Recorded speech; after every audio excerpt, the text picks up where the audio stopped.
Hello everyone, Bag here, and welcome to my complete Anaxa guide. Here, we'll have a look at his teams, his builds, his playstyles, and his premium options, so that you can leave this video as a more informed player and puller than when you got here. Timestamps are here as always, if you already know how his kit works, and with that, let's get into things. Anaxa is a 5-star wind erudition unit whose main strength is in his flexibility, both in what fight scenarios he can work well in, and in the different slots that he can fill for a team. Here is a rundown of his kit. His basic, as you've come to expect, does nothing special at base, although it does become relevant in some parts of his kit, as we'll see shortly. His skill is a bounce attack with 5 bounces in total. This bounce acts smart, in that it starts by prioritizing enemies who have not received a bounce yet. So against 5 enemies, everyone is guaranteed to receive 1 bounce, and in low enemy fights, everyone first gets hit once, before the remaining bounces are then given out randomly. This skill also has a damage bonus that is given depending on how many enemies are targetable by the bounce attack. So while this bounce attack still does the same amount of hits against a single enemy versus an AoE scenario, this passive does mean that you lose out on some of his damage the less enemies that there are. Next, his ultimate. On top of being a generic AoE hit, it puts a status on all enemies for 1 turn. This status makes it as if the enemy is weak to all 7 elements. To clarify, you aren't actually implanting every weakness onto the enemy with the status, it just makes them act as if that is the case, which will again be relevant with the rest of his kit. The other part of this ultimate is that it stuns the enemy. You might think that this is like a freeze or an imprison or something like that, but no, not really. As when the enemy's turn comes up, this status goes away and they act like normal. So it doesn't stop their next turn. Instead, this stun can interrupt enemies in between consecutive turns, or it can prevent certain enemy mechanics that happen outside of their turn. So it's pretty niche, but depending on the fight, it can be pretty important, I guess. Finally getting to his talent, this is the real core of his kit. Firstly, Anaxa implants a weakness with every hit from his abilities, prioritizing weaknesses that the enemy doesn't already have. There are 2 very important things to clarify with this. For one, this implant application is per hit, so every bounce from his skill implants a weakness. If you do all 5 bounces onto a single enemy, they will get 5 implants. This also means that his ultimate, on top of making the enemy act as if they have 7 weaknesses, also actually implants them with a real weakness at the same time, which is kind of weird, but I guess it makes sense. Secondly, this implant does not shred res, unlike Silverwolf. Silverwolf's implant has a special debuff attached to it that shreds the corresponding implanted weakness. Anaxa does not have this, so implanting ice on the enemy won't cancel out their 40% ice res or anything like that. All it does is allow you to deal toughness damage, as well as activating corresponding passives to enemy weaknesses, like Iron Cavalry or Genius with their respective passives. These implants are, rather, designed around his own kit's mechanics through the other part of his talent. Enemies with 5 or more weaknesses enter a state that makes Anaxa deal an extra 30 damage % against them, but more importantly, attacking enemies that are in this state with a basic or skill allows Anaxa to skill again immediately afterwards, for free. This extra skill, other than not consuming SP, is identical to his normal skill. It gives a full 30 energy, it implants like normal, the whole shebang. This is the main thing to play around with his kit. Not double skilling constantly makes him feel a lot weaker, so having high implant uptime on at least 1 enemy on the field is imperative to getting the most out of him. And as you might have been able to put together, his ultimate that makes enemies act as if they are weak to all 7 elements also puts the enemy into this debuff state, making them double skillable automatically.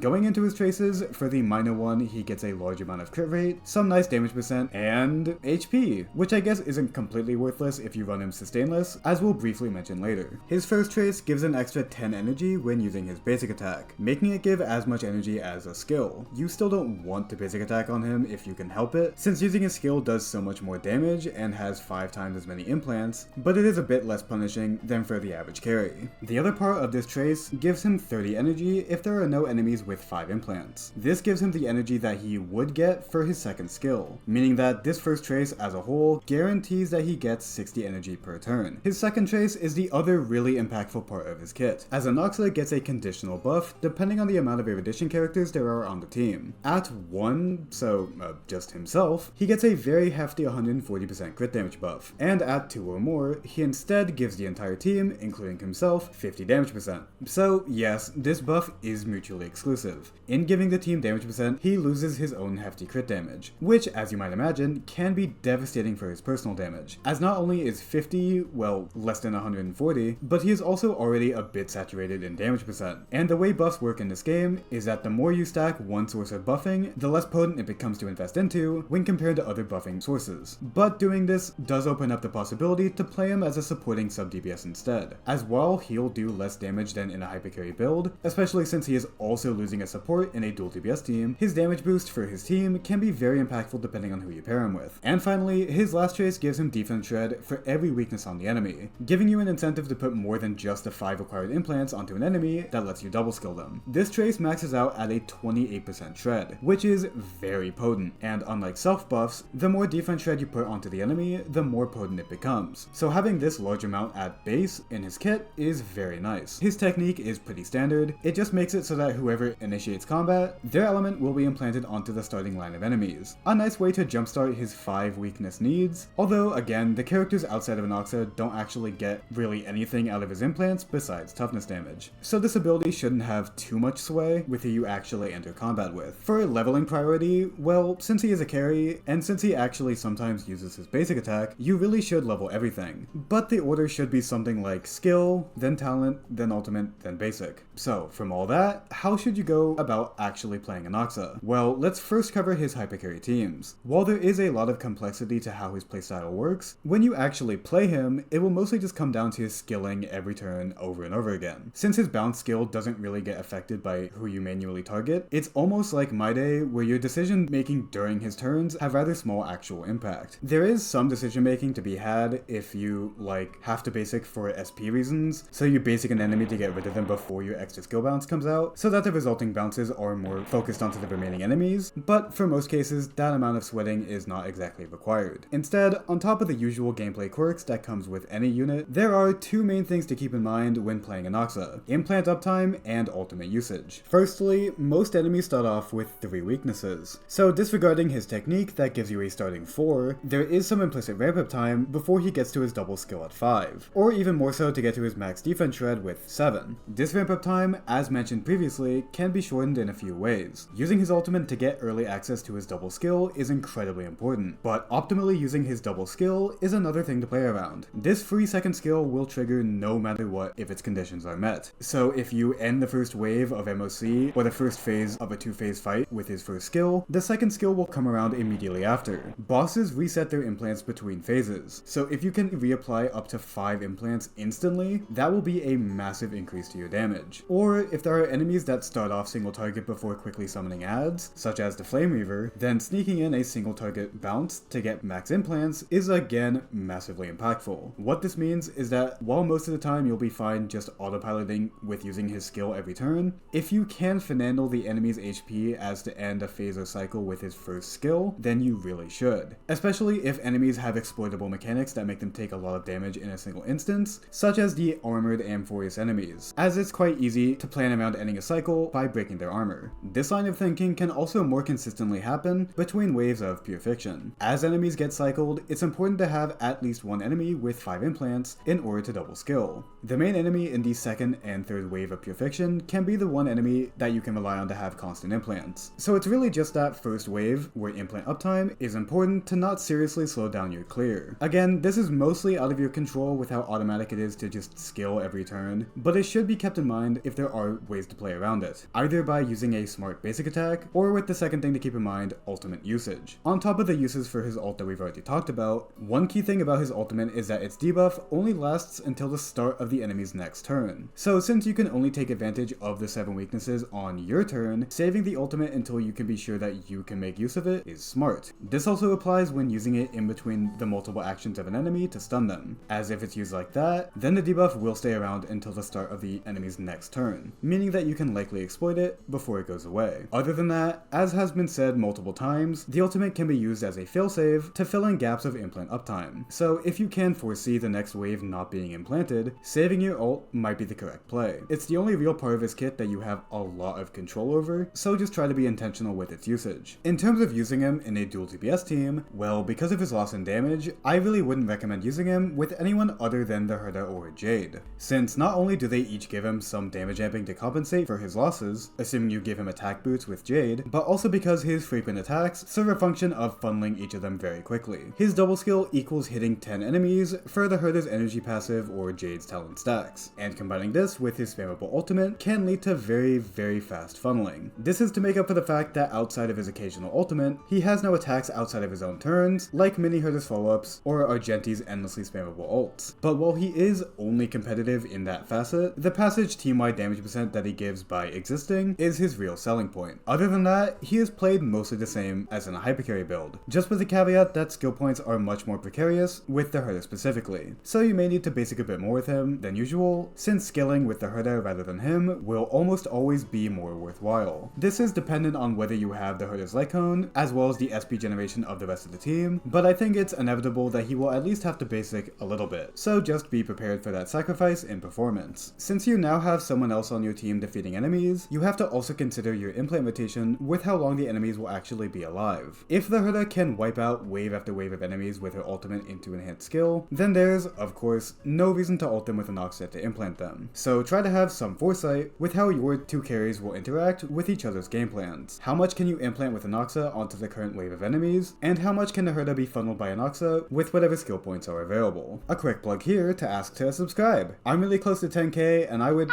What? We already hit 10k. Alright, well, thanks. Let's try and hit 15k by the end of the year. Why not? If you're a regular viewer, check to see if you've actually hit subscribe, and other than that, let's get back to the video. Let's next briefly touch on his pros and cons as a unit. For pros, he is a very flexible unit who can work in a variety of different contexts for your account. He fills niches in single target content, AoE content, hypercarry teams, and dual TBS teams. So assuming you don't already have, like, every other hypercarry already to perform in every endgame scenario, he can definitely fill a lot of holes in your account, which is some nice value. His performance as a hypercarry, in either contexts, is also not bad. It's not anything too insane, but I'd say it's for sure on that level of the 3.x carries that we've had so far. Lastly, he is also pretty dang cheap. He doesn't need Eidolons to work, his teams are rather standard and can be played pretty cheap, and he has an event light cone that we'll get into that is very good for him. For cons, as I alluded to, if there are no holes for your account that need filling, then he likely won't be doing much new for you. I guess you could say he's like the Jiaoshu of carries, in that if you have no places for him to work in, then he's a pretty useless pull. But you would need a pretty cracked account for that to be the case. Another con is that his standard team comps might make it difficult to build your two teams, as unlike some HP scalers that can get by with very little, he's very needy for essentially whatever best support you have, which can be hard to work around. He can be played cheap, but his best teams are also the best teams of a lot of other carries. And for a last consideration, I'll say that his playstyle, like Maide, is rather static in terms of what he actually does during his turn. There are for sure a lot of things to consider when playing around his implants, but if you want an actual interactable carry, then Anaxa might not do that for you completely. Moving on to his relics, we actually have some pretty competitive options. There are three basic choices here. The Quantum set for its guaranteed extra defense shred due to his Quantum implant, Scholar for the consistent extra skill damage, and Pioneer for some very nice crit stats, since him implanting does count as a debuff for the sake of, like, Acheron and ratio and stuff. Of these, there are multiple things to consider for what to use. Firstly, does your account already have any of these sets adequately built? Because while the Quantum set is the overall best set for him, farming it can be an absolute pain. You either need an ungodly amount of relic fragments, or you need to accept the fact that you are also farming the guard set, which is absolute dog water. Scholar and Pioneer have Sacerdos and Watchmaker as their pairs, which are much better to farm. So the difference between the three of them is close enough to where the substats across the set are the difference maker, as well as what makes the most sense for your account to farm overall.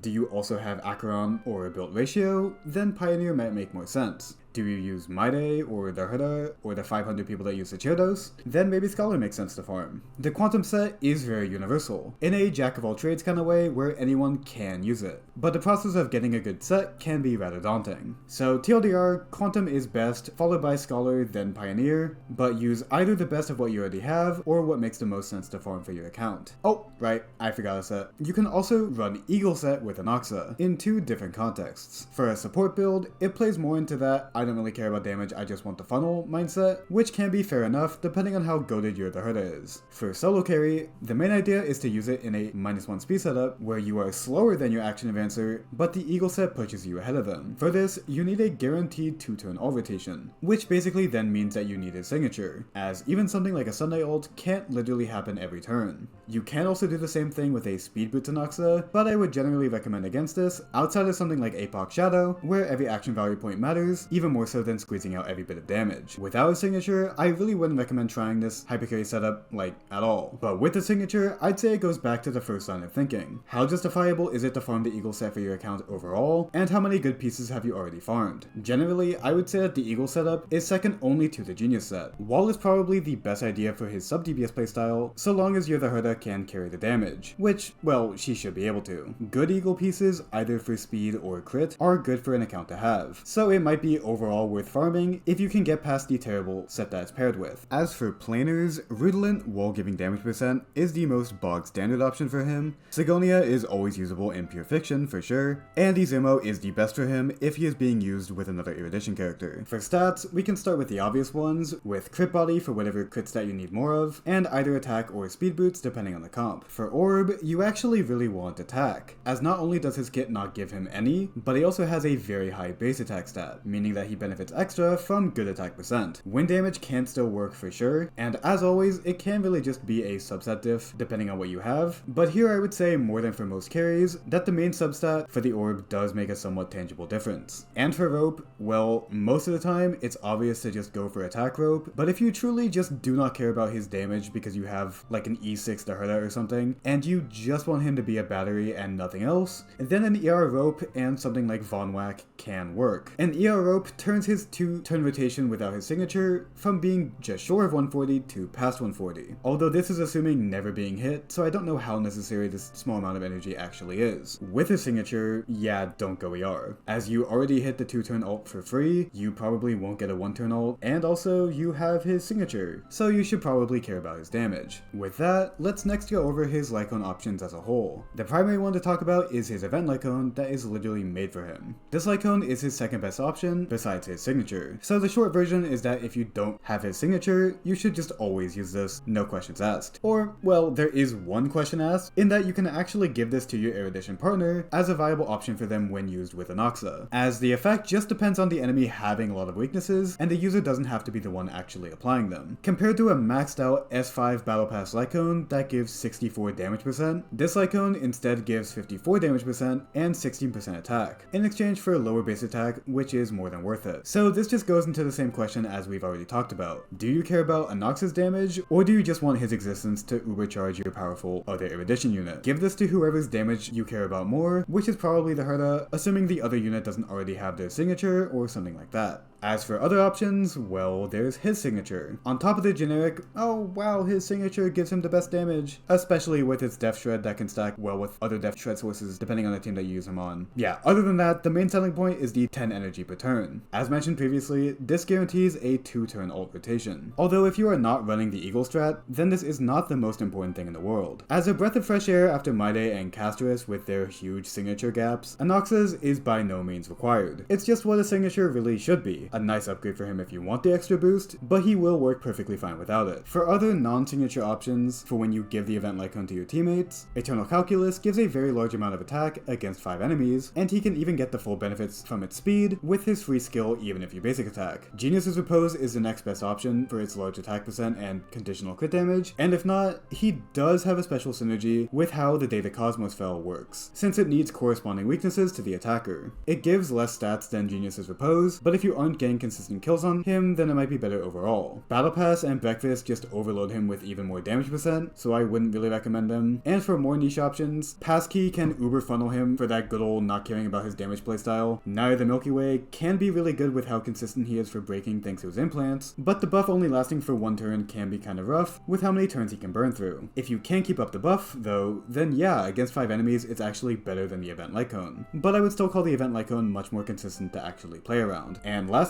he can use the Herda's signature Lycone as well, but I mean you should probably just use that on the Herda if you're also using her. Okay, let's next briefly touch on his teams. As always, bang! I already have a whole video for teams if you want that deeper dive. Blah blah blah, there's that deeper dive. Generally, for hypercarry, he is rather generic in wanting a good action advancer like Sunday, a good damage amper like Robin for her attack, or a Chibi for being Chibi, and a sustainer with good offensive utility like Ho-Ho. These generic options can be replaced by their respective lesser counterparts for marginal losses. His best in slot teams are not that strict to perform well with, so just use whoever you have and see how it feels. The main things worth noting for him is that the best stats for him to get are attack percent, def shred, and vulnerability, thanks to the last two stacking well with his third trace. So the likes of Pela and Jiaoxiu are slightly better than usual, and Robin is specifically better than Chibi in their respective buffs. The only hiccup with all of this is that his SP generation can be a bit tight when using Bronya, so Gallagher may be needed to shore up his SP there, especially since Bronya likes being paired up with Robin, who then also doesn't generate SP that much. You can also utilize his implants and rather high toughness damage for a sustainless comp with Ran Mei, utilizing her weakness break efficiency and rebreaking of the enemy to breeze through content with her extra buffs. Otherwise though, yeah, he's a pretty normal hypercarry, which is ironically a departure from the multitude of HP scaling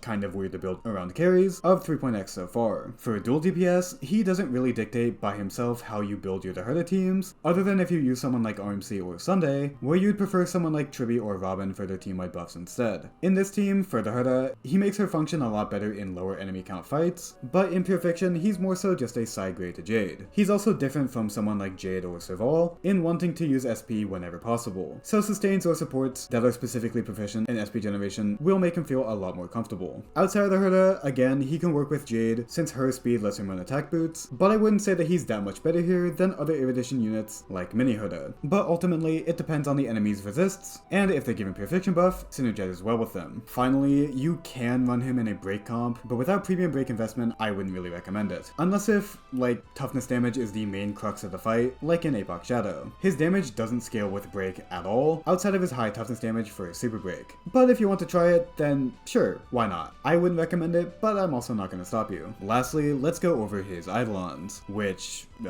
good news, they kind of suck. This just plays more into the fact that Anaxa, for the first time in what feels like forever, feels like a pretty complete unit at E0S0. His E1 gives him a one-time skill point for his first skill, and a 16% defense shred. This defense shred can be pretty nice for both his own def shred stacking, and the fact that it's for the whole team to benefit from. But there are much better general team-wide buffing that you can get from other vertical investment options, like the ones on most premium supports, who will overall get more usage than Anaxa on an account. So, like, his E1 is good in isolation, but unless if you just like Anaxa a lot, there are generally better options. His E2 gives him an instant implant when enemies enter the field, as well as giving 20% all-type respen. 20% all-type respen is pretty dang good, but for the standards of a carry's E2, it's not that stellar. Units like the Herda have established a standard of almost doubling a unit's damage by their E2, so a 16% def shred and 20% res buff is not exactly equal to that. Outside of the fact that, again, these buffs can be used by his teammates. E1 Robin or E1 Chibi are much better options, but if you want to make Anaxa as good as a buffer as he can be, then it's not a terrible thing to go for. His E4 gives a total of 60% attack that has basically 100% uptime. A good buff, for sure, but for 5 copies of a unit, yeah, it's kinda mid. Which, to be fair, most E4s are. And lastly, his E6 just gives a flat 30% increase to his damage, while giving him both of the buffs of his second trace. So he either gains 140% crit damage, or 50 damage percent. Again, for an E6, it's really nothing special, and there's really not much else to say about it. As always, I want to recommend spending minimal money on this game, especially not for 7 copies of a single unit who already works well with minimal investment, but if you've been saving for a year for your favorite unit where you didn't even know that they existed when you started saving, then sure, the C6 does something, I guess. And that's everything for Anaxa. I hope my yapping was enough for you to learn something new or useful, and if so, then make sure to subscribe for more content in the future. With that, I hope you all have a great rest of your day.